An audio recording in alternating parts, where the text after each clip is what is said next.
put on your laughing bibs because we're going to be talking about the federal debt ceiling. And I feel qualified to talk about it because I watched a 4-minute YouTube video on the federal debt ceiling, and I am the king of badly paraphrasing. The U.S. borrows a lot of money to pay its bills. Hundreds of billions of dollars each year, in fact. The current debt limit is $31.4 trillion, or 4 Beyonce tickets. Every year, the government runs a deficit it has to borrow, which is most years. Prior to World War I, Congress had to vote every time they borrowed money. But in 1917, Congress created a debt ceiling so it could rack up the bill and only have to think about it a few times a decade. They did that in 1917 because they wanted to be able to borrow as much money as they wanted to be able to buy a lot of biplanes. Biplanes are dope as shit. It's true. Congress has voted to raise the debt ceiling 78 times since 1960. Most famously, they voted to raise it in 1963 to afford to give the president a bulletproof head after certain events. All right. It's not here. And they still have to raise that ceiling fairly frequently. I've never been to a house where they had to raise the ceiling higher every year, but I imagine the contractor would get pretty frustrated. The U.S. government is currently inching closer and closer to the debt limit. And if the ceiling isn't raised, the U.S. could default on its debt as early as July. If Congress raises the debt ceiling, then crisis averted. They could keep borrowing and buy as many air fryers as they want. If I was the government, I would buy a ton of air fryers. You have no idea. Probably enough air fryers to air fry all of Montana. And they would appreciate it for the warmth.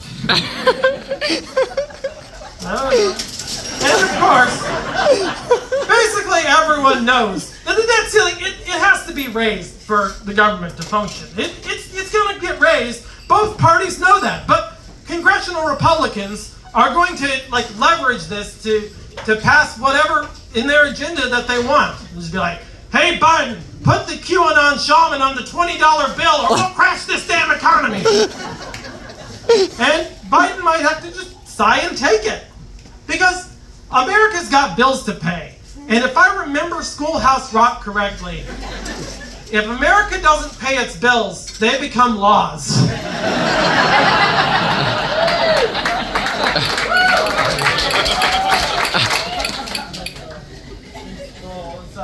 The government is actually paying many old debts. The government is still paying off of Abraham Lincoln's hats.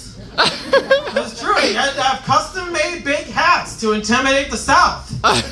Robert E. Lee only had little hats, and he was humiliated. The government is also still paying for the CIA's crack budget from the 80s. I'm going to say, that much crack isn't free. No matter what people or politicians think about the debt, it's not going down anytime soon. America's debt is also owed to several places. Much of the U.S.'s debt is held by China. And that must be weird for the government taking out a loan from China. Like the money gets here, but it's all Chinese money. And then it's annoying for President Biden. He has to go down to the currency exchange. It takes out a big chunk of his day, and the guy in front of him in line is trying to cash a clearly bad check. And then the guy forgets his ID. He has to go out to his car. He has to dig around in the cushions of the seat. And Biden's just standing there, should I cut in line or not? This guy's been out there 5 minutes now. I don't know. I got shit to do. He's a pretty busy guy. He's the president. It's annoying. Borrowing this much money from China isn't a good idea because if we default on that debt, they might send debt collecting balloons. Those are very scary. The country has also been borrowing from the Social Security Fund, So if they don't pay up, the country's seniors are going to kick the government's ass. Yes, we are. Right there. So it's common misconception that America runs on the Dunkin' Donuts chain of fast casual restaurants. But it actually runs on money. America could run out of money, and if we default on our debt, a number of bad things could happen. America's card is going to get declined at the tank store. All right.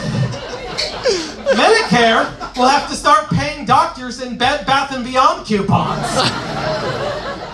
Postal workers will have to go back to using regular trucks instead of carrying mail in Lamborghinis. It's, I mean, we're already $31 trillion in debt. If borrowing this much had any downsides, we would have faced them by now, all right? We could raise it to 100 trillion. It won't do anything. We are already way past numbers that sound real. All right, we could raise it to 50 double-fudged Fruit Loops zillion, and it wouldn't change anyone's lives at all. Like, clearly, we've got away with being this deep in debt, and no one has a problem with it. There's no number of monies we can't borrow, and that's cool. And remember, regardless of how much debt we're in, our country's days as a superpower are over. Our infrastructure and economic usefulness as a nation are done. And America is on its way to an undignified demise of its own undoing that's been in the works for decades. So that's true no matter if we owe China $1 or the souls of all of our firstborn children. Thank you. My name's thejackallenman.